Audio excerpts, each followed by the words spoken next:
devant ta bonté, devant ta fidélité. Nous ne pouvons pas nous dire, oh Dieu qui est comme toi, oh Dieu qui est semblable à toi. Et maintenant, ce soir,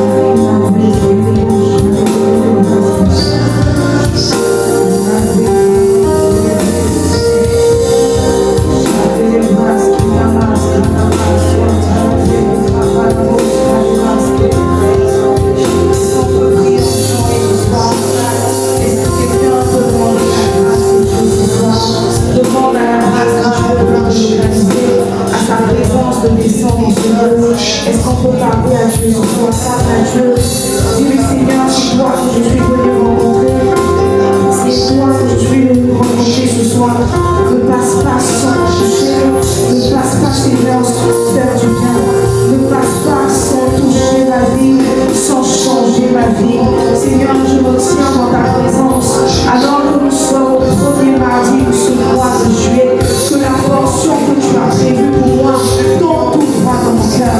Qu'elle atteigne son but, Seigneur. Qu'elle atteigne son but, Seigneur. Qu'elle atteigne son but, Seigneur. Ainsi, après le bon Seigneur, ce soir, je te laisse la vie avec les rochers. Est-ce que quelqu'un peut demander la présence de Dieu ce soir? Si elle n'a pas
Seigneur, alors que nous nous tenons dans ta présence ce soir, que tu atteignes le but pour lequel tu nous as réunis, que tu puisses toucher un cœur, transformer une vie. La Bible dit que celui qui a été transformé est celui qui a compris la parole. Que nous ne nous contentions pas seulement d'entendre ta parole ce soir. Laisse-nous la comprendre. Laisse ta parole pénétrer nos cœurs et produire son fruit en sa saison. Seigneur, nous nous attendons à toi ce soir. Nous nous attendons à une rencontre dans la parole. Fais-nous du bien. Nous maudissons tout ce qui n'est pas de toi dans cette atmosphère. Que tu sois le roi. Que tu t'établisses en ce lieu. Au nom puissant de Jésus-Christ de Nazareth, nous avons prié. Nous disons tous Amen. Amen. Est-ce que tu peux acclamer le Seigneur ce soir? Je vais acclamer le Seigneur en puissant le cri de joie, n'est-ce pas? Est-ce que quelqu'un peut célébrer Dieu de ce merveilleux Père que nous avons passé, qui bénit en 2026, pour notre Dieu qui l'a visité, pour le concert, pour la présence de Dieu qui a été établie ici, n'est-ce pas? Nous bénissons Dieu. Alors, là, mon voisin, salue-le. Bonsoir, bienvenue dans la présence de Dieu. Alors que tu le salues, ne manque pas de lui dire que Dieu lui fera du bien ce soir. Dis à ton frère que Dieu lui fera du bien ce soir. Dis, mon frère, Dieu te fera du bien ce soir. Amen, amen.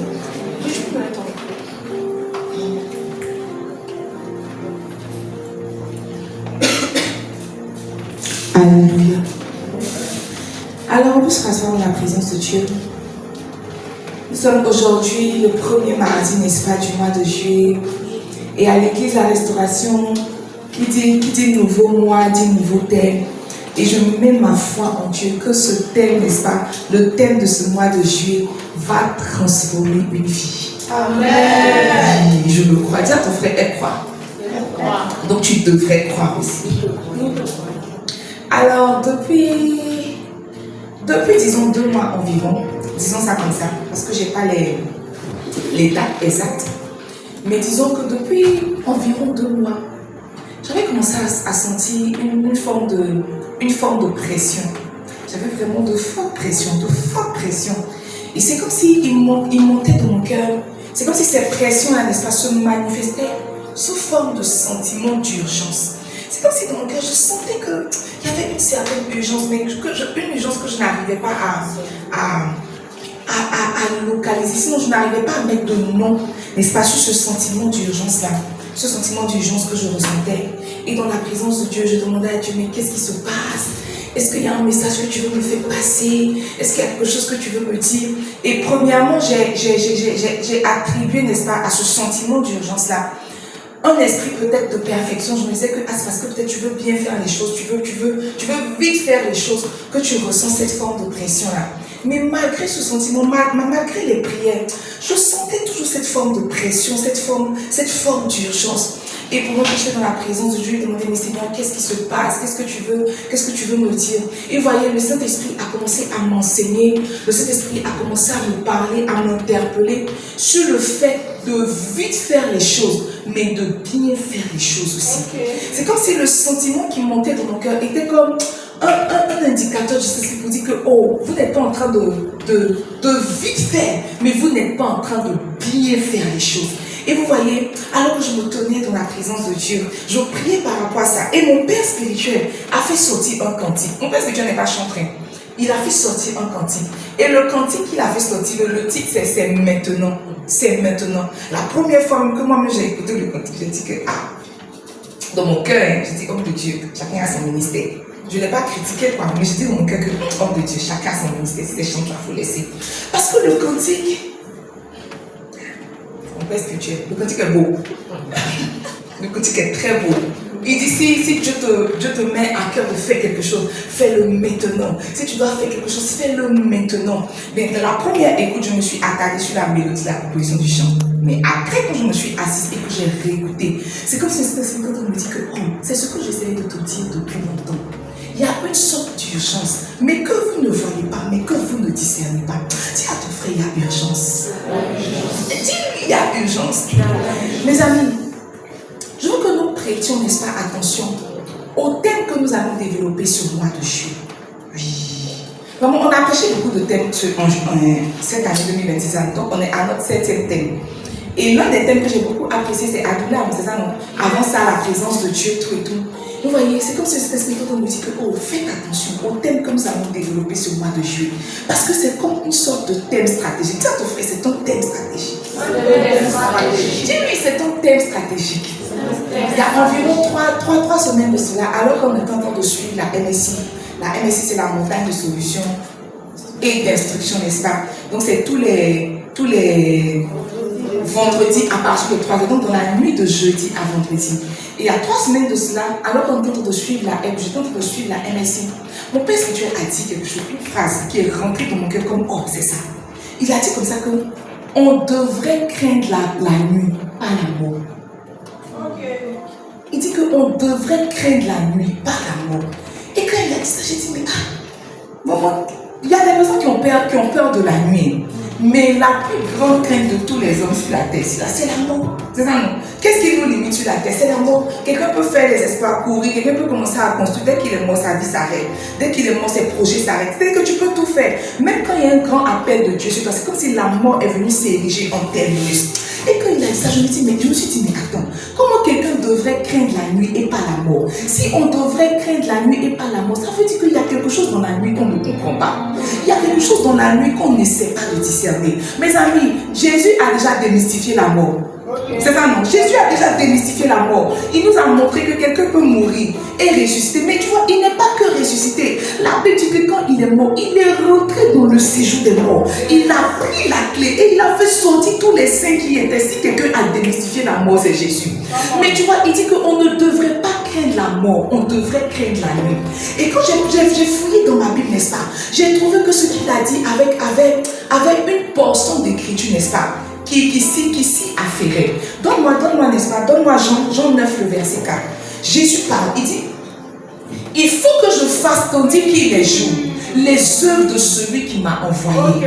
Il dit la nuit vient où personne ne peut travailler. Mes amis, quand quelqu'un est mort, sa vie s'arrête. Il ne peut plus rien faire. C'est ça, non? On sait qu'il est mort, on fait son acte de décès, on se va l'enterrer, on se jette un peu sur le cercueil. Quand on nous sait un peu de photos, ça nous console. Et maintenant, on reprend notre part, on revient à la maison, on dit pourquoi si tôt. Mais tu vois, la différence entre la nuit et la mort, c'est que quand quelqu'un est mort, tout est fini. Mais la nuit, tu vois, tu n'es pas mort, tu es dans la nuit, mais tu ne peux rien faire. Quand tu es mort, on sait que tu es mort. On peut attribuer au fait que tu n'es pas construit de maison, que tu es mort tôt. C'est ça. Mais quand tu es dans la nuit, tu n'es pas mort, mais tu ne peux rien faire. Il dit, il faut que je fasse tandis qu'il est jour les œuvres de celui qui m'a envoyé. Dis à ton frère, la nuit vient. La nuit vient. Où personne ne peut travailler. Où personne ne peut Regarde, travailler. si Jésus, tu vois, cette parole-là, ce n'est pas un homme qui est en train de dire, c'est Jésus. Ça veut dire que Jésus lui-même avait conscience que la nuit le limitait. Il dit, la nuit vient où personne ne peut travailler, donc personne il s'est inclus. Jésus qui parle là, c'est Jésus qui a vaincu la mort. En fait, il s'est rendu compte que je peux vaincre la mort. Mais quand il s'agit de la nuit, même moi, Jésus, je suis limité. Il dit, la nuit vient où personne ne peut travailler. Il peut faire jour, tout le monde va se lever. Mais dans le monde spirituel, c'est comme si quand il fait nuit, tout est bloqué. Même Jésus est bloqué. Il faut que je fasse, tandis qu'il est jour, les œuvres de celui qui m'a envoyé. Dis à ton frère, la nuit vient. La nuit vient. Dis-lui, la nuit vient. La nuit Et vient. voyez, c'est ce que nous tentons, nous tenterons de voir, de disséquer ce mois de juillet. Ce mois de juillet, nous parlerons de nuit et de jour. Nous avons déjà parlé, n'est-ce pas, l'année passée, de temps et de saison. Mais je me suis rendu compte que temps et saison, nuit et jour, c'est pas pareil. Pareil. Il dit la nuit vient. Dis à ton frère, la nuit vient. La nuit vient. 3 points de suspension. Dis-lui la nuit vient. La nuit vient. Oh, maintenant ajoute 3 points de suspension. 3 points de suspension. Alors vous voyez, lorsque Dieu donne un thème, c'est parce qu'il a derrière ce thème-là des buts cachés, des intérêts cachés. Il y a une raison pour laquelle Dieu donne de prêcher un thème dans une certaine saison. Surtout que nous sommes c'est comme si nous sommes à la moitié de l'année. C'est comme si ce thème-là vient tomber à point. Pour celui qui est en train de tomber dans une sorte de nuit, Jésus est en train de te dire que quand tu vas tomber dans la nuit, il n'y a plus rien que tu pourras faire dans ton année 2026. Il dit la nuit vient. Quand la nuit vient, plus personne ne peut travailler. Alors pourquoi nous prêchons ce thème, n'est-ce pas? J'ai 3 raisons pour lesquelles Dieu nous a fait monter ce thème-là au cœur, c'est ça. La première raison pour laquelle nous prêchons ce thème, c'est pour inciter à la concentration et à la diligence. Pour inciter, n'est-ce pas, à la concentration et à la diligence. Donne-moi 1 Corinthiens 9, le verset 26. C'est l'apôtre Paul qui parle. Il dit, moi donc, je cours, non pas comme à l'aventure. Je frappe, non pas comme partant de l'air. Vous voyez, celui qui est en train de dire ça est l'homme qui a fait je ne dirais pas le plus d'espoir, mais dans l'église primitive, s'il y a quelqu'un qu'on peut citer en exemple, c'est l'apôtre Paul. Maintenant, l'apôtre Paul, que tout le monde est en train d'aduler, nous dit que lui, quand il court pas comme à l'aventure. Quand il frappe, il ne frappe pas comme partant de l'air. Quand il fait ces choses-là, il est focus. Il y a une chose qu'il veut atteindre. Il n'y a rien qu'il fait de manière fortuite. Le prophète Rick Joyner nous a dit, il a dit comme ça dans le livre L'Ultime Assaut, que quand il a eu la vision, n'est-ce pas, la vision du ciel, il a vu au ciel que celui qui avait l'un des plus grands trônes au ciel, c'était l'apôtre Paul. C'est ça, qui a lu L'Ultime Assaut?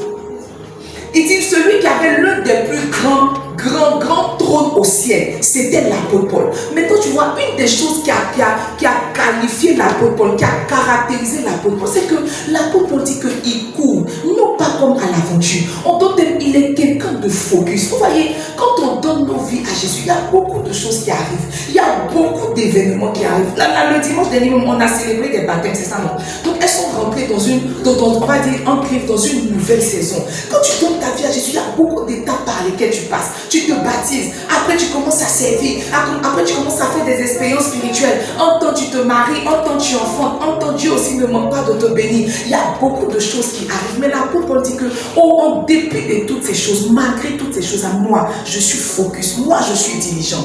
Jésus dit, tu vois, Il faut que je fasse pendant qu'il fait jour les œuvres de mon Père. Jésus même s'est rendu compte qu'il n'est pas venu sur la terre en vain. Il est venu pour faire des œuvres.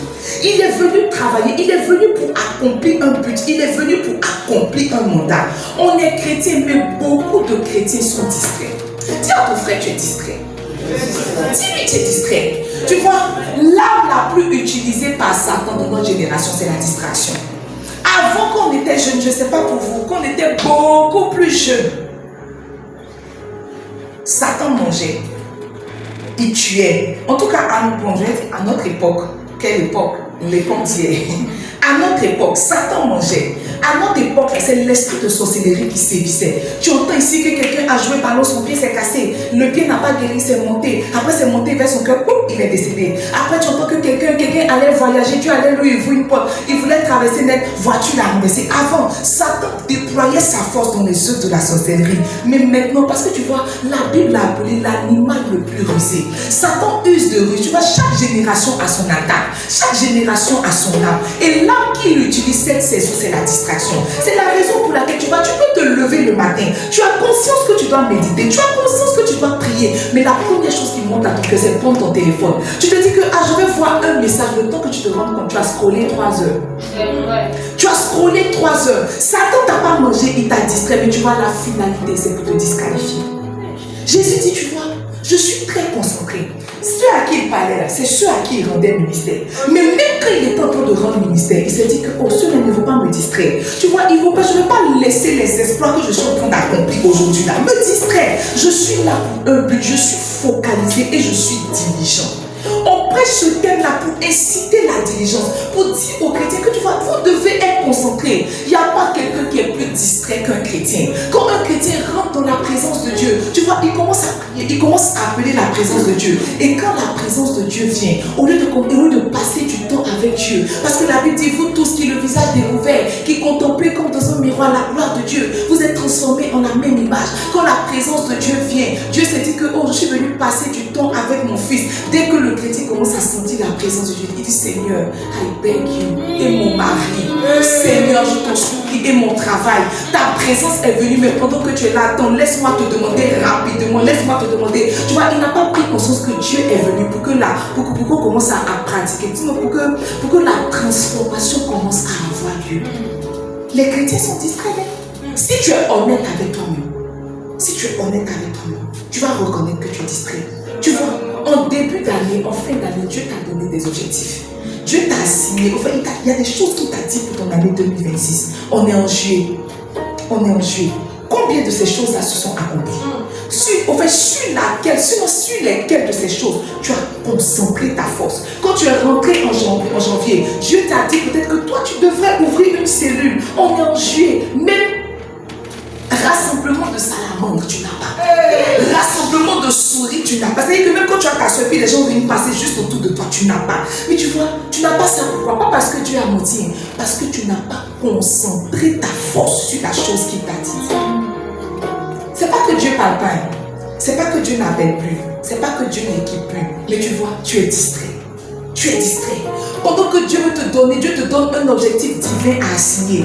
Satan ne t'empêche pas d'entendre Dieu. Mais quand tu finis d'entendre Dieu, il vient semer quelque chose. C'est ce que la Bible a appelé l'ivraie. Est-ce que vous savez que le vrai et l'ivraie se ressemblent? C'est la raison pour laquelle le maître a dit laissez les deux pousser ensemble. Parce que tu vois, si en voulant enlever l'ivraie, tu vas enlever le vrai. Et en voulant enlever le vrai, tu vas enlever l'ivraie, tu vas te confondre. L'ivraie et le vrai se ressemblent. Pendant que Dieu met dans ton cœur de commencer à faire une cellule, Satan met dans ton cœur que tu vois, tu dois te donner au travail. Parce que c'est par le travail que tu vas réussir. Ils t'ont dit deux choses, c'est ça non? Ce sont deux informations. Puis quand tu t'assois, la Bible même dit que celui qui ne travaille pas ne mange pas. Mais est-ce que Dieu t'a dit qu'il t'a envoyé sur la terre pour manger? Il t'a pas envoyé sur la terre pour manger. Mais tu t'assois toi-même, tu as dit que tu béniras l'œuvre de mes mains. C'est vrai, il a dit ça. Mais il t'a dit quoi en début d'année qui est spécifique à toi? Ce qui fait que tu prends les promesses générales de la vie pour prier, c'est parce que tu es distrait. Tu as dit, je serai la tête et non la queue. Ça, c'est pour tous les chrétiens. Maintenant, si nous tous, on est la tête, qui est la queue? Parce que jusqu'à preuve du contraire, voici une tête. Sur un pôle, il n'y a pas 4 têtes. C'est ça, non? Si nous tous, on est la tête, qui est l'épaule? Qui est le ventre? Maintenant, qui est plein des pieds? C'est qui? Nous tous, on est appelés. Nous tous, on est sélectionnés. Nous tous, ici, quand l'onction tombe là, nous tous, Dieu a un mandat pour nous. Maintenant, qui est tête? Qui est en bas? Une chose est sûre, si nous tous, on peut perdre la tête. Ça veut dire que les promesses générales là, elles sont pour tout le monde. Mais dans la promesse générale, il y a une promesse spécifique pour toi. On est tous la tête, mais tu es la tête dans un domaine. Je suis la tête dans un domaine. Elle aussi, elle est la tête dans un autre domaine. Mais tu vois, c'est parce que tu n'es pas concentré. Que quand je suis en train de monter à la tête dans mon domaine, tu dis que, mais attends, Dieu m'a abandonné. Oh, on n'a pas les mêmes têtes. Je ne sais pas si je vais dire ça comme ça. On n'a pas les mêmes montées. Disons ça comme ça. Mes amis, les chrétiens sont distraits. Les chrétiens sont distraits. Il y a une chose que Dieu t'a dit. Ce n'est pas deux choses.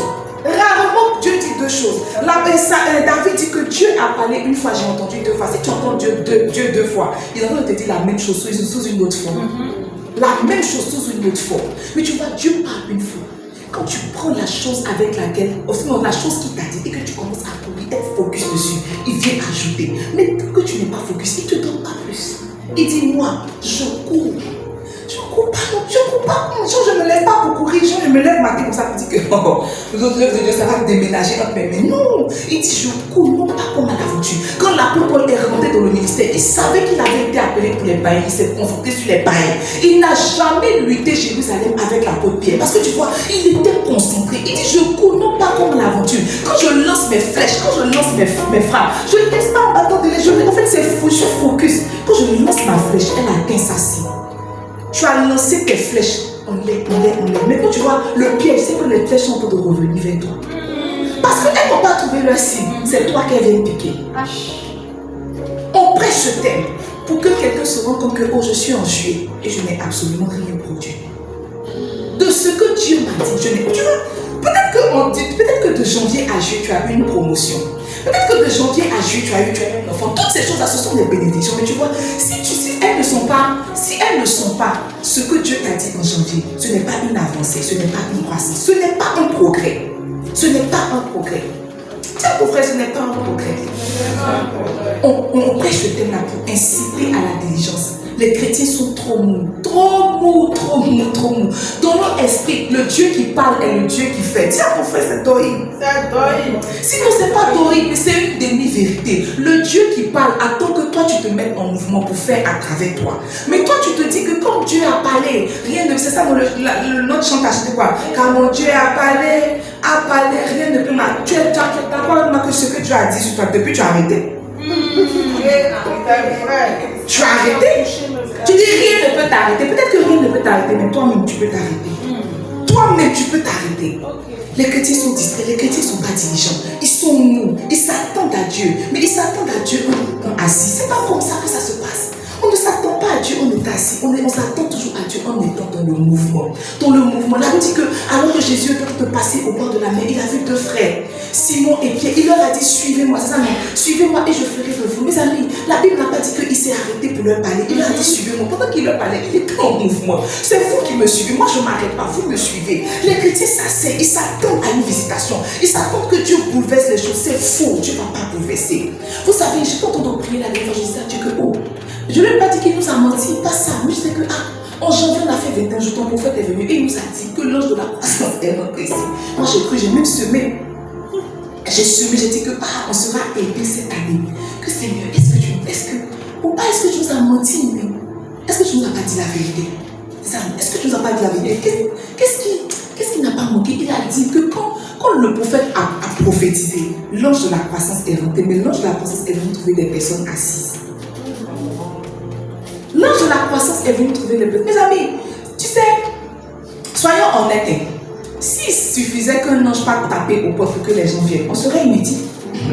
Vous êtes d'accord avec moi? On n'aurait pas besoin d'évangélisation parce que toi, pour aller, le temps que tu as atteint Nadjamé là, tu as 50 ans. Mais quand l'ange va se lever comme ça, 10 000 personnes sont rassemblées, il fait son œuvre et puis il s'en va. Ça veut dire que l'ange ne peut pas aller plus loin que les pas que toi tu fais. Il est là pour accompagner tes pas. C'est ça, non? Il est là pour accompagner tes pas. Mais tant que toi tu as assis, il est assis.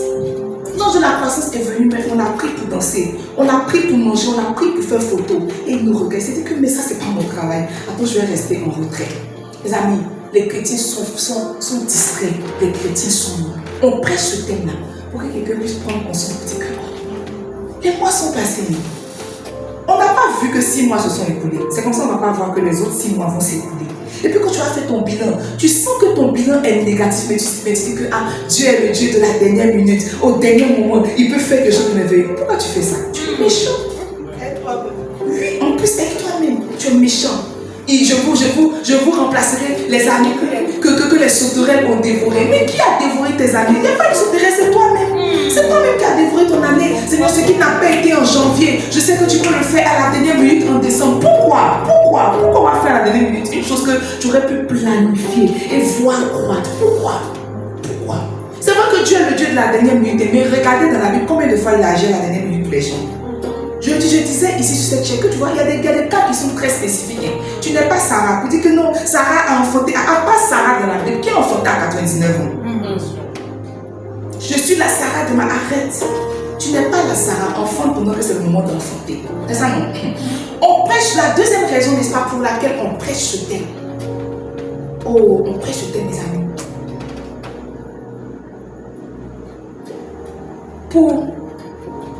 Pour rééveiller dans nos cœurs la notion du mandat et de l'appel. Je trouve que le message est trop sous-prêché. Le message du mandat et de l'appel est sous-prêché pour éveiller dans nos cœurs, n'est-ce pas, la notion d'appel, la notion de mandat. Redonne-moi la portion d'écriture, n'est-ce pas? Jean 9.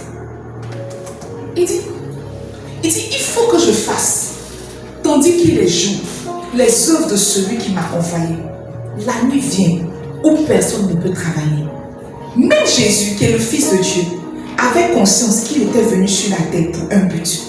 Il savait que à son but, à son mandat, étaient rattachées les œuvres. En fait, il avait conscience que je ne suis pas venu sur la terre pour me promener. Je ne suis pas venu en promenade. C'est vrai que je suis venu sauver. Mais tu vois, dans le plan de salut, dans le plan de salvation, là, il y a des œuvres que je dois produire. Il dit, pendant qu'il fait jour, je dois faire les œuvres de celui qui m'a envoyé. Il était conscient qu'il avait été envoyé. Mais toi, tu es sur la terre. Tu n'es pas conscient que tu es sur la terre là, en envoyé. Tu n'es pas conscient que tu as été envoyé. Pour toi, tes parents se sont aimés. Ils ont eu un rapport. Et puis tu es né. Maintenant tu es né, tu essaies de faire ton petit bout de chemin pour t'en sortir. C'est faux. Jésus dit que je suis en train de faire les œuvres de celui qui m'a envoyé. On t'a envoyé sur la terre pour faire des œuvres. Pour faire des œuvres. En faisant cette déclaration, Jésus est en train d'éveiller dans les cœurs que, oh, je ne suis pas là en vain.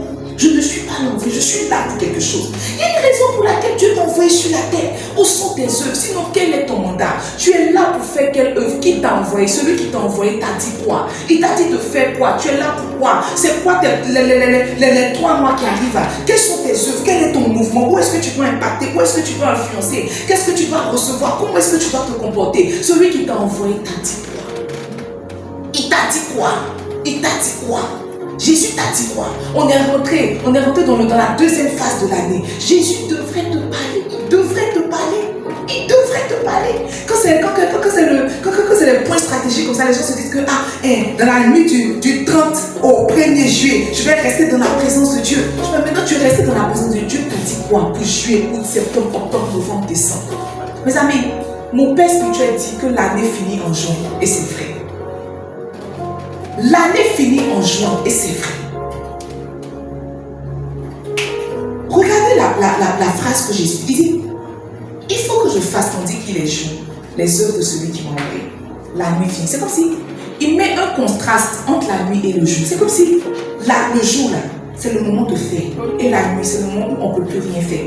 Mais pendant qu'on ne peut plus rien faire, on est en train de récolter ce qu'on a sauvé le jour. C'est ça, non? Maintenant, si on met un contraste entre le jour et la nuit, et que dans l'année, l'année est divisée en 2 grandes parties. Le premier semestre et le second semestre. Ça veut dire que le premier semestre est censé être le semestre où tu as moussé pour récolter au deuxième semestre. Maintenant, demande à ton voisin, au premier semestre, tu as fait quoi?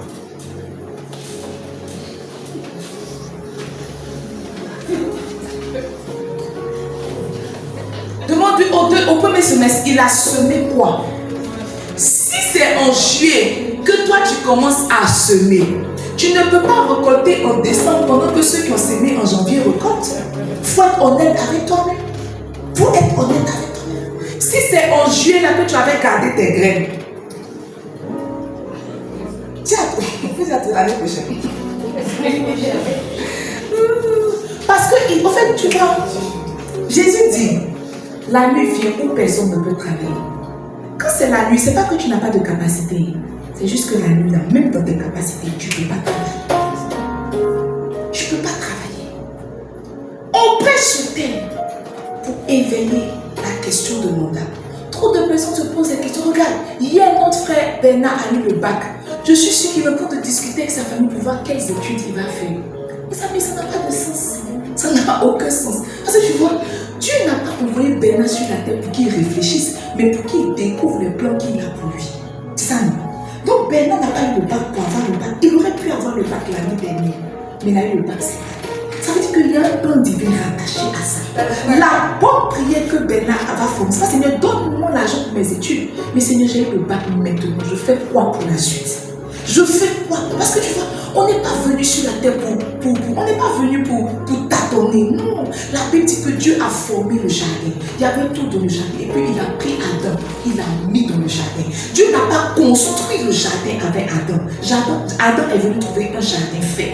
Un jardin fait. C'est pour ça que quand nous venons sur la terre, nous avons un certain environnement qui est déjà fait. C'est la raison pour laquelle Dieu peut revenir, n'est-ce pas, dans voir Jérémie vivant. Et puis dire à Jérémie que avant que tu ne sois formé dans le sein de ta mère, alors que toi tu n'étais rien, alors que tu n'étais pas en projet, alors que tes parents ne se connaissaient pas, moi, je t'avais établi prophète des nations. Ça veut dire que j'ai choisi ces entrailles-là pour te mettre au monde.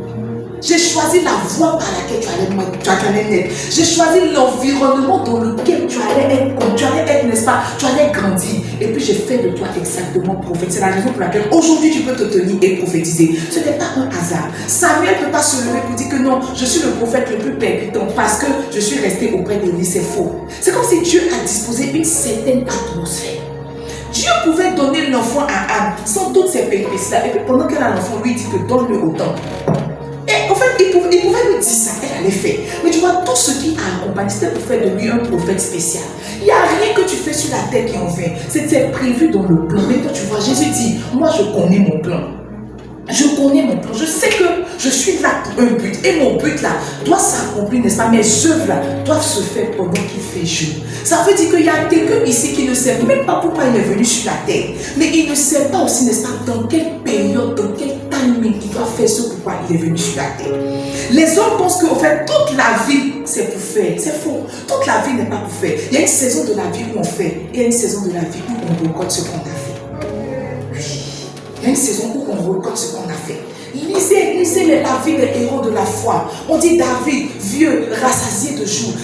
Il était maintenant rentré pour sa saison de repos. C'est pas pendant qu'il était vieux qu'il est parti au combat. Pendant qu'il était vieux, maintenant il se reposait de toutes ses œuvres. Même Dieu, il a travaillé premier jour, deuxième jour, troisième jour. Il a dit qu'au septième jour, il s'est reposé de ses œuvres. Ça veut dire qu'il y a un temps pour faire, il y a un temps pour récolter.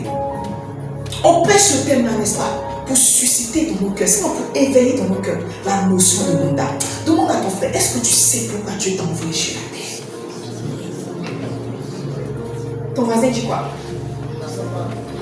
Généralement, les chrétiens pensent que la notion d'appel se dissocie de celle des œuvres. Sinon, les chrétiens pensent qu'ils peuvent produire des œuvres en dehors de leur appel, mais c'est faux. En dehors de ton appel, tu peux faire beaucoup de choses, mais ces œuvres-là ne sont pas comptées. Pourquoi je dis ça?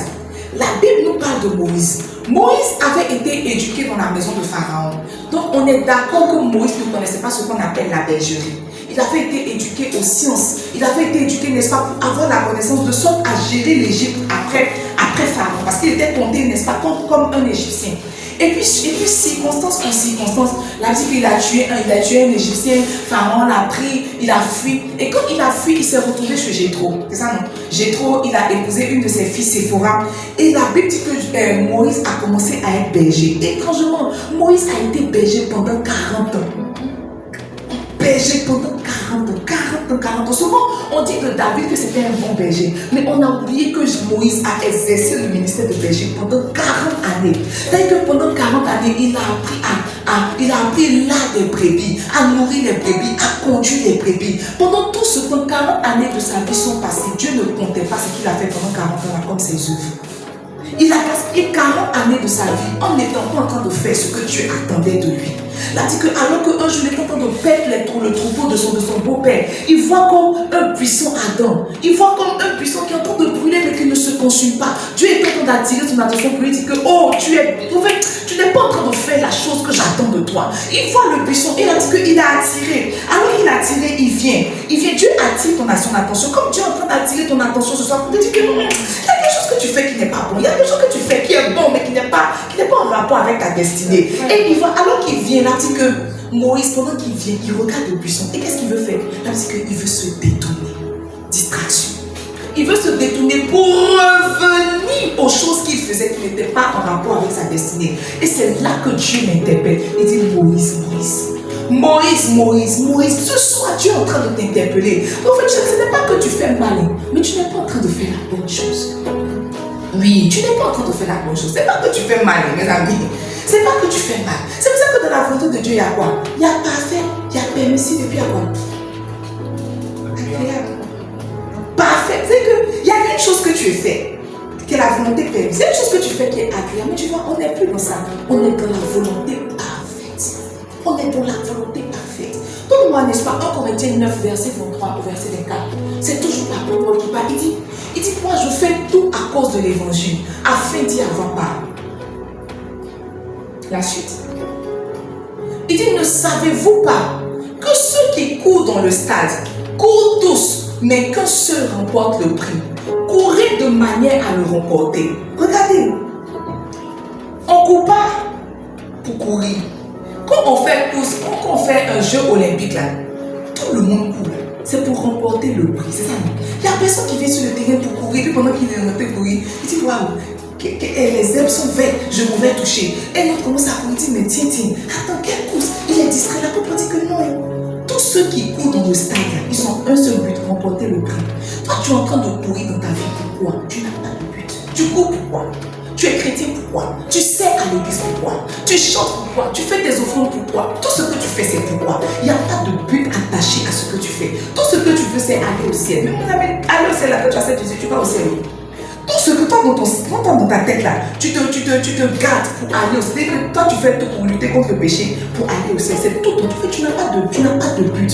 Il dit, moi, je fais tout à cause de l'évangile. Il n'y a rien que je fais qui est en dehors de mon appel. Il n'y a rien que je fais qui est en dehors de mon mandat. Si tu vois que je suis en train de faire quelque chose en bas, il y a l'évangile. Il dit, je fais tout à cause de l'évangile. Peut-être que Dieu t'appelle à être prophète. C'est-à-dire que même les affaires que tu fais là, le sous-bassement, c'est le ministère prophétique. Peut-être que Dieu t'appelle, je ne sais pas, à faire quoi? À être DJ. Dieu appelle à être DJ. Je ne sais pas. Peu importe ton appel. Mais si Dieu t'appelle, c'est le point central, c'est le point focal. Tu fais toutes ces choses pour toi. Tu n'es pas concentré. Il dit, moi je connais mon appel, je connais mon mandat. C'est pour ça que je cours pour ça. Je fais tout à cause de l'évangile. Je fais tout pour remporter un prix. Imagine-toi arriver devant Dieu. Il te demande, mais attends, tu as passé 85 ans et puis en plus de ça, tu pries pour mourir vieux. Ta vie est inutile, mais tu pries pour durer sur la terre. Et tu arrives devant Dieu. Il dit que je t'ai donné 85 ans. 85 années de vie sur terre. Où sont tes œuvres? Ah, mais papa, tu ne vois pas gâcher à l'église la restauration. Où sont tes œuvres? C'est une façon, je brossais le GFlex là. Tu ne voyais pas. Je brossais, quand on va dire le week-end, pour ça je suis sur GFlex. Je brosse tellement, je me pompe, je me plonge comme le gars que vous avez mis en statut qui a eu son bac. De toute façon, il a défilé pour arriver dans l'autre coin. Ah! C'est une façon, je frottais le GFlex là. On dit, mon ami, où sont tes œuvres? Où sont tes œuvres? Il dit, le jour vient, je dois faire les œuvres de mon Père, de celui qui m'a envoyé. Où sont tes œuvres? On t'a envoyé sur la terre, où sont tes œuvres? Mais puis, toi, tu vas lui demander, quelles œuvres? Ça fait que tu n'as pas cherché ça. Tu parles de quelles œuvres comme ça? Et puis, il va te dire, mais je t'avais appelé à être un grand comptable. Tu dis, ah bon? Je comprends pourquoi j'aimais l'argent. Je comprends.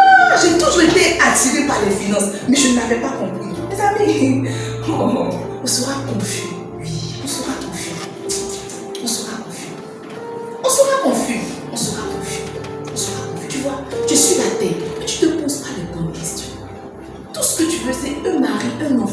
voiture, monter dans l'avion, prendre une photo sur la tour Eiffel. Et puis, je sais pas, c'est tout ce que tu veux. Tu veux avoir un peu d'argent dans ton compte. Tu sais, au fait, pour toi, c'est ta définition de réussir ta vie. Mais tu seras étonné. Parce que tu vois, Moïse n'était pas en train d'échouer. Il était berger pendant 40 ans. Quand ils ont dit à Pierre, laisse tout et puis suis-moi là, il avait fait sa pêche la plus miraculeuse. Donc c'est pas parce que tu réussis dans un domaine que c'est la volonté de Dieu pour toi. Hein. Okay. Oh non. C'est pas parce que tu es en train de mousser dans quelque chose que c'est ce que Dieu veut pour toi. Hein. Au contraire. Souvent même quand Dieu te fait mousser là, il ajoute au mot pour que ça mousse plus. Pour que ça mousse plus. Prenez garde. La notion, la question de l'appel est très importante. Jusqu'à ce que quelqu'un ne découvre pas son appel là. C'est français. Jusqu'à ce que quelqu'un découvre son appel, il n'est pas en train de vivre. Non, il respire sur la terre.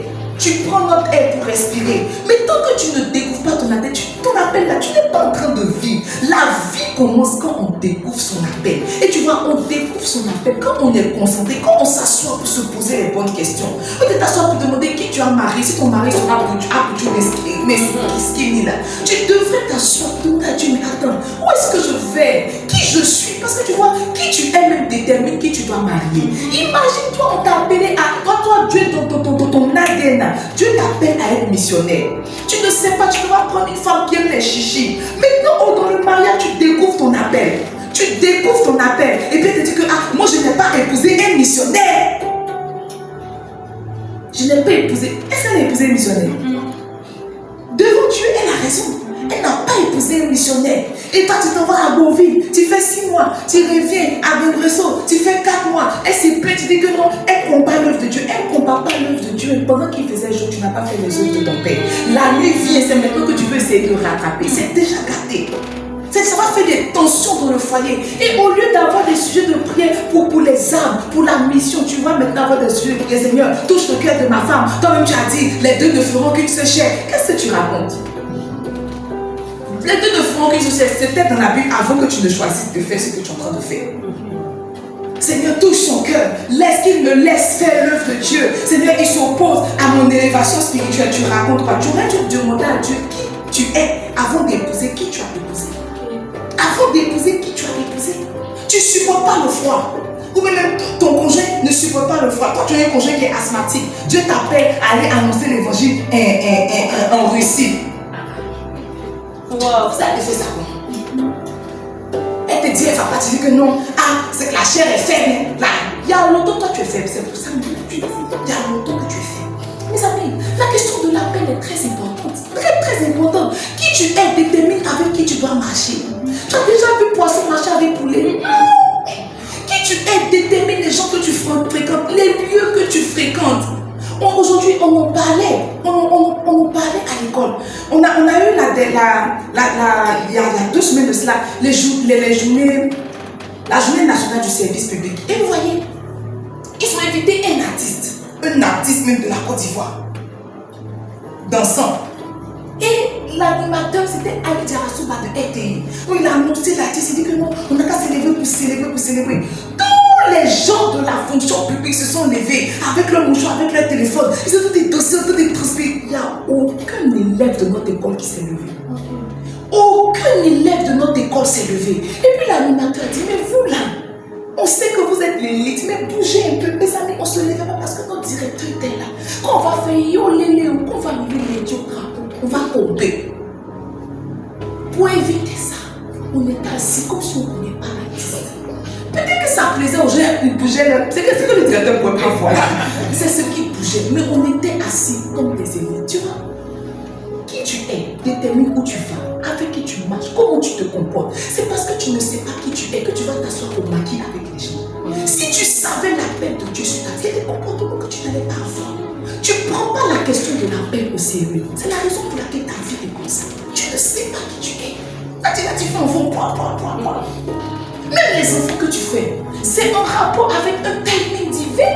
Ou bien, ils ont dit à Marie, regarde, va t'apposer Elisabeth, elle est enceinte depuis 6 mois. C'est qu'il y avait un timing pour faire les enfants. Toi, ta maman te dit que, faut faire vite, tu as te reposer, toi aussi, tu accouches. Qu'est-ce que tu as? On te dit, tu sais, Dieu t'a appelé à avoir ton enfant. On te dit, faut aller, non, maman. Dieu m'a dit, mon prochain enfant, on va faire. Tu sais sais, mais tu sais pas. Tu sais pas. Toi, ça te surprend. Non, ça va surprendre. Tout te surprend. Tout te surprend. Tout te surprend. Tout te surprend. Les amis, faites attention. Jésus dit, regarde ma portion d'écriture. Il dit, il faut que je fasse tandis qu'il est jour les œuvres de celui qui m'envoie. 1. Il n'a pas perdu à l'esprit qu'il avait été envoyé. 2. Il n'a pas perdu à l'esprit que quand on t'envoie, il y a les œuvres. Il n'a pas perdu. Et puis ça, c'est Jésus.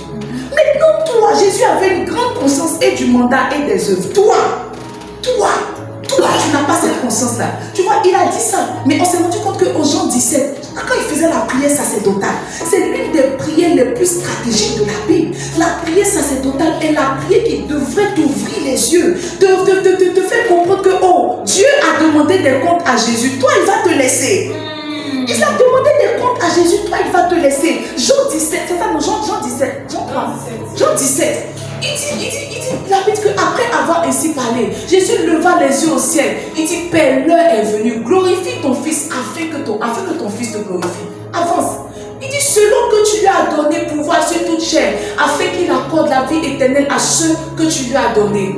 Or, la vie éternelle, c'est qu'ils te connaissent, toi, le seul vrai Dieu, et celui que tu as envoyé, Jésus-Christ. Verset 4, il dit, je t'ai glorifié sur la terre. J'ai quoi? J'ai achevé l'œuvre que tu m'as donné de faire. Ça veut dire qu'il connaissait exactement ce qu'on lui a donné de faire. Et maintenant, il vient rendre compte de ce que tu m'as donné de faire. J'ai achevé, j'ai fini. Maintenant, toi, tu penses que tu ne vas pas rendre compte. Toi, tu penses que tu ne vas pas rendre compte.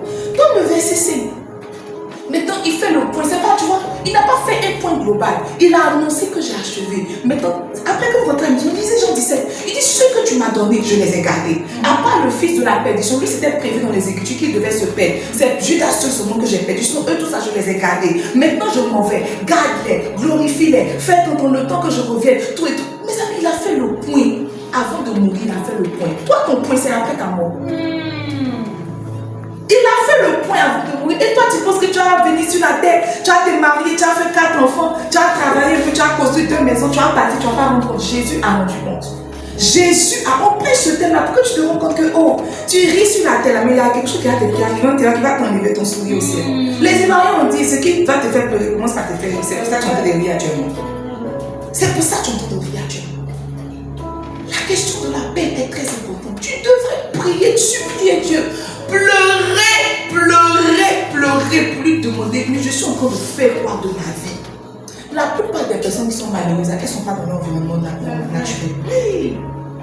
Une fois au début, j'ai dit à mon père spirituel que l'œuvre de Dieu fatigue. Il dit, c'est que tu n'es pas en train de faire l'œuvre que Dieu t'a demandé. Il dit, quand tu fais l'œuvre que Dieu attend de toi, tes forces se renouvellent naturellement.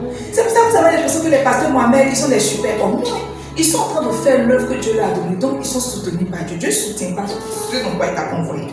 C'est pour ça que tu fais l'œuvre de Dieu. Tu es fatigué à ton jeune âge là. Tu dis Seigneur, viens me prendre. Regarde, viens me prendre. Dis Seigneur, et c'est quand tu vas venir, viens nous chercher. Toi, si Jésus te cherche à dimanche, tu penses que ça va t'arranger. Viens nous chercher. Toi, tu penses qu'à dimanche, ça va t'arranger. À dimanche, toi, tu es en train de lutter la masturbation. Si Jésus vient te chercher, le seul point que tu as dit, c'est pas j'ai essayé. La question de la paix est très importante. Tu ne devrais pas la prendre à la légère. Parce que la nuit vient. Dis à ton frère, la nuit vient. Dis-lui, viens, la nuit vient. On prêche ce thème, n'est-ce pas? Pour combattre la stagnation, le contentement, mais surtout la vieillesse spirituelle. Oui. On prêche ce thème pour combattre la stagnation, le contentement et la vieillesse spirituelle. Je ne sais pas si vous lisez la même Bible que moi, mais une fois j'étais dans la présence de Dieu, j'étais en train de prier. Et Dieu m'a dit que tu as lu ta Bible. J'ai dit oui. Il dit, tu vois, on n'a jamais appelé Dieu le vieux. On n'a jamais appelé Dieu le vieux. On appelle Dieu l'ancien, mais on n'a jamais qualifié Dieu de vieux. Jamais. C'est comme si dans le monde spirituel, la vieillesse n'existe pas. C'est comme si dans le monde spirituel, là, quand tu es vieux, en fait, dans le monde spirituel, la vieillesse, ce n'est pas un bon signe, ce n'est pas une bonne odeur. Esaïe dit, ceux qui se confient à l'Éternel font quoi? Ils renouvellent leur force. Ils courent, ils ne se fatiguent pas. En fait, ils ne se lassent pas. C'est comme s'il y a un système dans le monde spirituel pour ne pas que tu atteignes la vieillesse. Maintenant, toi, tu as fait un exploit. Un jour, on a fait délivrance, tu as prié, l'esprit est parti, l'esprit a commandé, l'esprit quand il partait, dit que je m'en vais à cause de lui là. C'est qu'il a spécifié même que c'est ton onction qui l'a chassé. Et quand toi, tu as fini d'entendre ça, tu dis, on peut se reposer maintenant, parce que maintenant, même les démons reconnaissent notre voix. Hier, j'écoutais l'apôtre Joshua Selman, il dit, tu as fait un culte de miracle, 2 personnes qui avaient mal à la tête ont été guéries. Et maintenant, tu dis que tu as un ministère de guérison. Arrête! Arrête! J'ai ri. Il dit 3000 personnes étaient là, 2 personnes ont guéri de migraine. Et maintenant, tu te lèves, tu dis que tu as un ministère de guérison. Il dit, tu parles de quoi? Tu parles de quoi? Et c'est comme ça que nous sommes. Quand Dieu se trompe pour faire un exploit avec nous, ça se on se contente du peu. Est-ce que vous savez que Jean était déjà au ciel quand on lui a dit monte ici? Est-ce qu'il y a quelque chose qui est plus haut que le ciel? Il n'y a pas quelque chose qui est plus haut, c'est que derrière tout exploit que tu peux faire, il y a un autre exploit encore. C'est pour cela la Bible dit qu'avec Dieu, on va quoi? De gloire en gloire. Il y a une gloire que tu as vue, pour toi ça t'a contenté, ça t'a rassasié. Maintenant tu es satisfait. Quand on t'appelle prophète glorieux, tu dis ouais, prophète Sonenli, ouais, c'est toi. Mais tu ne comprends pas que tu vois, c'était un petit exploit. Tu vois, c'était un petit exploit. Imaginez que David se soit contenté de battre seulement l'ours et le lion. Imagine qu'il s'assoit, il raconte le récit de sa vie à ses petits-enfants. Il dit, que j'avais 16 ans et que l'ours venait prendre ma brebis. Quand le lion venait, je courais après elle. Je déchirais sa gueule, j'arrachais. Tout. Dieu était avec moi, le ciel le regarde, le ciel se moque de lui. Le ciel, en fait, c'est comme si le ciel entendait dire que tu n'as pas compris qu'après l'ours, il y a Goliath. Après Goliath, il y a Saül. Après tout cela, il y a les Philistins. Tu ne comprends pas, toi, dès que l'ours est tombé là, tu prends photo, pousse à terre. Pousse à terre, lion à mes pieds. C'est que maintenant, toi, tu prends photo, tu as porté veste comme ça. Tu ne comprends pas que tu vois, au ciel, là, les exploits sont pas paliers. Ce que tu as fait là, c'est bon. Le ciel ne néglige pas ça. Mais tu vois, ce n'est pas tout. Ce n'est pas tout. Jésus dit que les œuvres de mon Père, il n'a pas dit une œuvre. David me dit que mes destinées sont en tes mains. Tu as accompli de tes 17 destinées, là, une destinée. On ne peut pas respirer. On ne peut pas respirer. Peut-être que parmi nous, tu es le seul qui a découvert son appel. Mais à cause de ça, on ne peut pas respirer. Quand on parle d'appel, tu dis que mon Dieu nous a déjà distingué. Distingué, ouais. Maintenant que tu as découvert ton appel, qu'est-ce que tu en as fait? Avec Dieu, on va de gloire en gloire. On combat la stagnation, on combat le contentement. On ne peut pas se contenter de dire que non, wesh. Quand j'étais assise, dimanche, quand j'étais assise ici là, il disait mais que la carte Manu, on va célébrer. On a déjà tout cassé, il ne reste pas cassé. On a dit on va célébrer quoi? Et j'ai dit dans mon esprit, mais c'est que peut-être que la carte Manu, on devrait acheter un terrain. Ça c'est un espoir. Ça nous dit que non, aujourd'hui, mais comme les 3 années précédentes, on a beaucoup donné, la carte Manu, on va se reposer. Reposer, ouais, tu as quel âge? Tu as compris quel espoir. Et toi, tu pries, Seigneur, donne-moi du repos. Regarde tes prières. Qu'est-ce que tu as fait pour avoir du repos?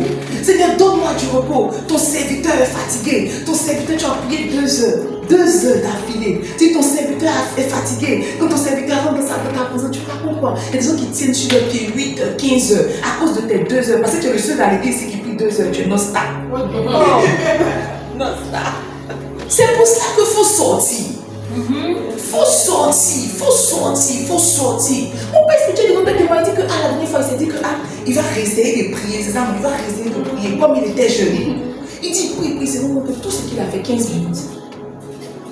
Il n'y a pas fort, il n'y a pas grand dans les choses spirituelles. Tu as laissé, tu revis, ça ne te connaît pas.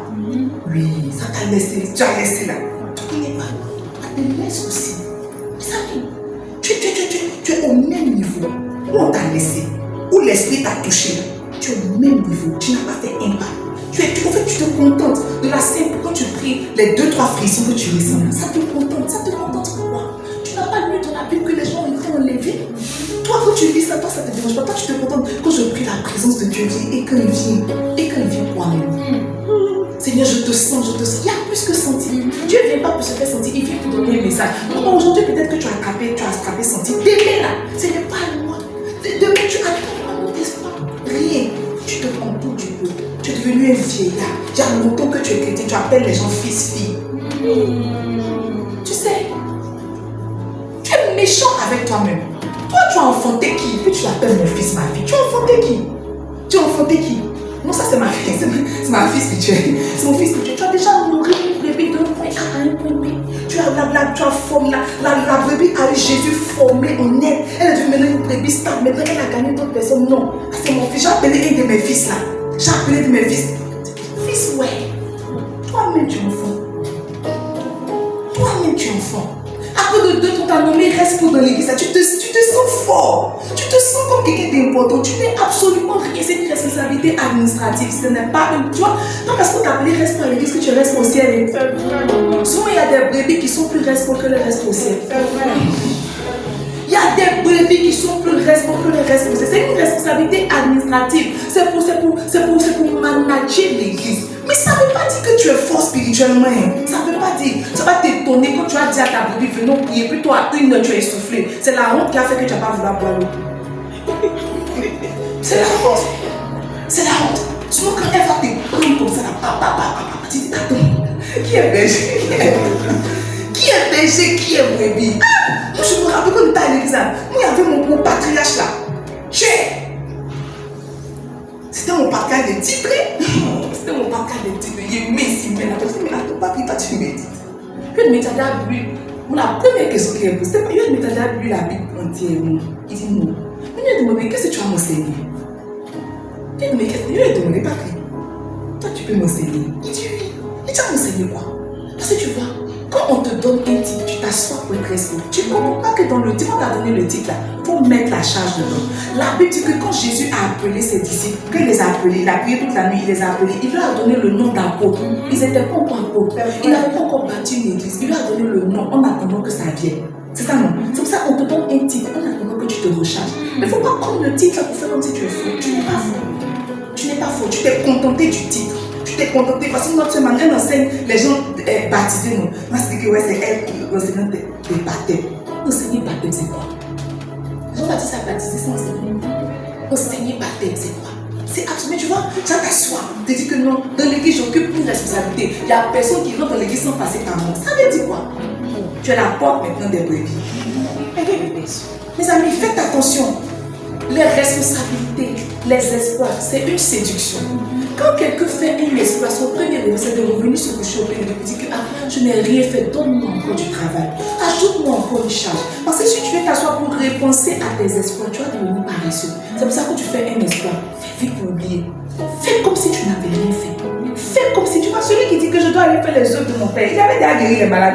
Il avait déjà résisté les morts. Il avait déjà fait les espoirs. Mais il dit que tu vois, ça là, je laisse. Je vais me concentrer. Déjà d'autres œuvres encore. L'apôtre dit que oublions ce qui est en arrière. Me concentrons ce qui est devant. Oublions ce qui est en arrière. Ce qui est en arrière, c'est pas mauvais. Il a fait former. Il dit, tu vois, je veux mettre ça de côté d'abord pour courir vers plus. Pour courir vers plus. Je veux plus. Tu es là, tu ne désires pas plus. Ton même parler en langue, tu t'es converti. Jusqu'en 2026, c'est ton même parler en langue. Matata, l'auto, c'est fini. Tu ne désires pas d'autres endroits où un ange va venir te souffler quelque chose. Tu ne désires pas ça. Toi, tu es toute basique. Tu parles en langue, oui. Tu as déjà eu une vision, oui. Et c'est un truc comme ça. Quand on te dit ça, tu as des sens spirituels. Tu as les dons spirituels, mais tu as quel don? J'ai le nom de discernement des esprits. Waouh. Et toi, des guérisons. Waouh. Et quand tu t'assois, c'est ce qui fait ta fierté, parce que tu vois. J'étais en train de prier, Dieu m'a dit que tes veines sont vertes. Et puis elle te dit que oui, c'est vert. Elle te dit que le prophétique est monté. C'est que quand toi tu t'assois, tu te réjouis d'avoir vu la veine verte de quelqu'un. C'est ton espoir dans le monde spirituel. Alors que dans le monde spirituel, c'est les choses basiques. Absolument basiques. Mes amis, on prend ce thème-là pour sortir du contentement. C'est mon vrai temps. Comment on fait les définitions de ça? Tous les temps que mes petites l'avaient laissé là.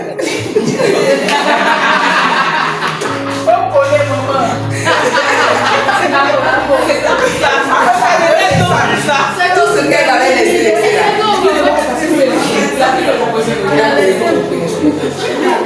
Non, oui, quand ça sera le temps. Dans tous les cas, on est là pour 5 ou 4 max.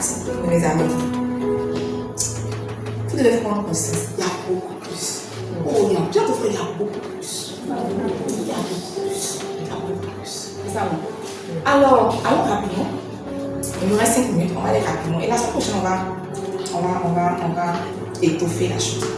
Alors, Jean 9, verset 4, il dit, il faut que je fasse tandis qu'il est jour. les œuvres de celui qui m'a envoyé. La nuit vient où personne ne peut travailler. Voyez, cette parole de Jésus vient nous révéler deux choses, c'est ça, non? Qu'il y a une saison qu'on appelle le jour et qu'il y a une autre saison qu'on appelle la nuit. Et la deuxième chose, c'est ça, qu'elle vient nous révéler, c'est que le jour est une saison de travail, est une saison d'œuvre. Et la nuit est une saison d'inactivité. Quand il fait nuit, on ne peut plus rien faire. Et quand il fait jour, on est censé produire des œuvres, on est censé maximiser. Alors note que le jour dans le monde spirituel, c'est ça. Le jour dans le monde spirituel fait référence au temps de zèle. Et c'est pas pour toi. Sinon, maintenant, les nouveaux convertis qu'on rencontre là, je trouve qu'ils ne sont pas vraiment convertis. Quand nous on donnait nos vies à Jésus, c'est comme si le zèle était dans nos corps. On partait évangéliser. Quand on dit programme à Golgotha, on est là-bas. Programme à Nazareth, c'est que le zèle était dans nos corps. On voulait découvrir Jésus. On voulait, comment me rappeler ma grand-mère, on appelait Tam Tam. Tam Tam pour faire celluler. Quand le gars l'avait, quand ma grand-mère, il tape comme ça, ma grand-mère se chante là. On sentait l'esprit, même quand il n'était pas là. On le sentait, c'est que là, on partait évangéliser, mes amis. La palmeraie tout entière, on partait gagner les âmes. La saison de jour est la saison de zèle, et la saison d'activité. Toi, quand tu t'es converti, tu as commencé par la saison de nuit. Jésus. Saison d'activité, c'est ça, non? C'est la saison où Dieu attend les résultats. C'est la saison de service. C'est le temps d'obéissance. Quand on parle de jour, on parle aussi de temps de semence. On parle de temps. En fait, c'est le temps où tu maximises. J'ai pris conscience que Dieu n'a jamais appelé un homme à faire une seule chose. Non, jamais. Un homme est censé faire beaucoup de choses. Vous voyez, la vie du pasteur Mohamed, on est le témoignage. Il est évangéliste. En même temps qu'il est évangéliste, il écrit. En même temps qu'il écrit, il chante. En même temps qu'il chante, il est pasteur. En même temps qu'il est pasteur, il est coach. En même temps qu'il est coach, il fait les affaires. Un seul homme, plusieurs destinées. Un seul homme, plusieurs destinées. Toi, quand Jésus est rentré dans ta vie, tu dis que tu as tout laissé pour te concentrer sur lui. C'est ce qu'il t'a demandé, non? La saison de jour est la saison où on maximise, c'est la saison des œufs. On en parlera, n'est-ce pas, les semaines à venir. Note que la saison de nuit, c'est ça?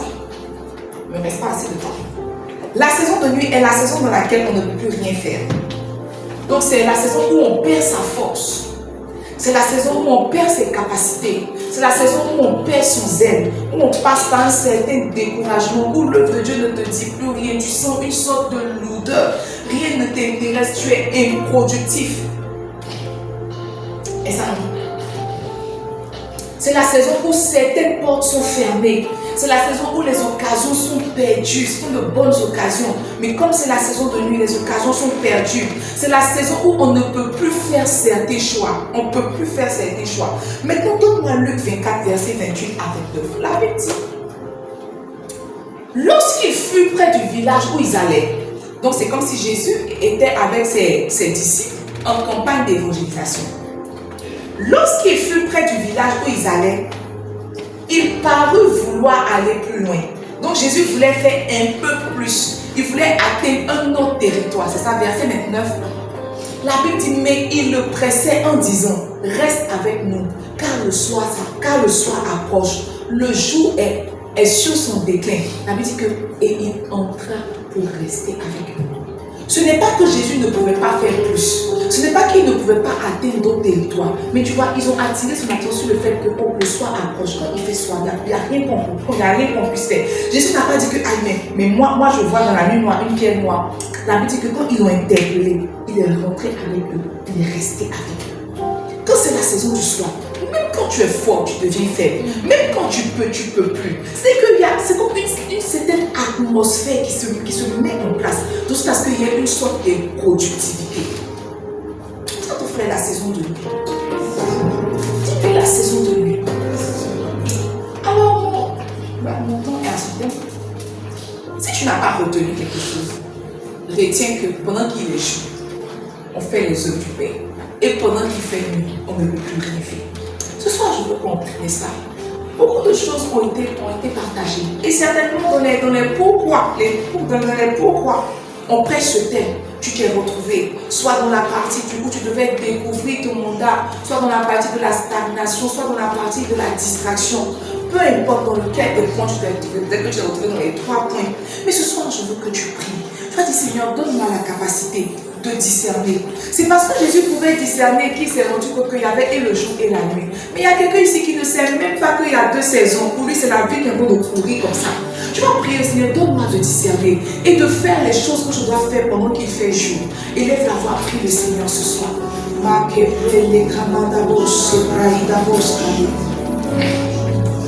Radima suntara ikapele boskati. Radima suntere inde breske de boshati. Radima mama bosantere inde breske de boshati. Seigneur, quelqu'un prie ce soir pour la capacité de rester focus. Quelqu'un est en train de prier ce soir pour que tout ce qui le distrait, tout ce qui, Seigneur, détourne son attention de l'objectif atteint, le libère au nom de Jésus.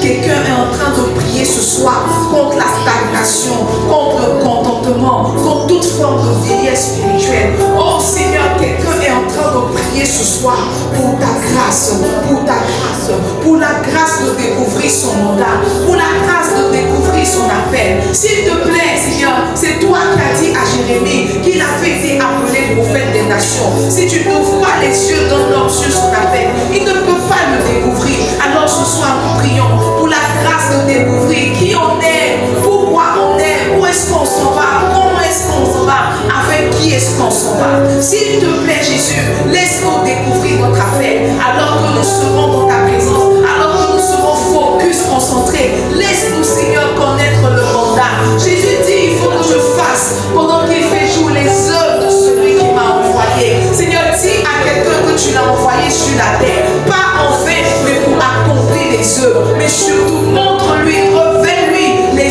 œuvres que tu l'appelles à accomplir. Je veux prier pour mes frères, je veux prier pour mes soeurs, alors que nous avons entamé ce thème, que leurs yeux s'ouvrent, que leur discernement soit aiguisé, qu'ils puissent discerner, Seigneur, dans laquelle des saisons ils sont, dans la saison de nuit ou dans la saison de jour. Et alors qu'ils discernent, Seigneur, donne-leur de faire la bonne chose, donne-leur de faire les bonnes choses, donne-leur de faire les bonnes choses. Seigneur, une femme aussi belle qu'elle soit, à 70 ans ne peut pas enfanter. Donne-nous de faire les bonnes choses dans les bons temps, Seigneur, les bonnes choses dans les bons temps. Nous voulons prier, Seigneur, nous voulons prier, Seigneur, que ce sentiment d'urgence grandisse dans nos cœurs, que quelqu'un ne vive pas sa vie en se disant qu'il a le temps. La nuit vient, la nuit vient, la nuit vient, et quand elle vient, plus personne ne peut travailler. Quand elle vient, plus personne ne peut opérer. Seigneur, sème dans nos cœurs ce sentiment d'urgence, ce sentiment selon lequel tu ne peux pas tout faire n'importe comment et n'importe quand. C'est le moment de travailler. C'est maintenant que tu dois te lever. C'est maintenant que tu dois maximiser. David a dit, c'est pendant qu'on est jeune qu'on fait l'œuvre de Dieu. C'est pendant qu'on est jeune qu'on sert le Seigneur. Seigneur, aide-nous à discerner. Aide-nous à faire les bonnes choses. Les bonnes choses. Parce que la nuit vient. Parce que la nuit vient. Parce que la nuit vient. Merci pour ta grâce. Merci parce que quelqu'un est aidé ce soir. Au nom de Jésus. Amen. Alléluia.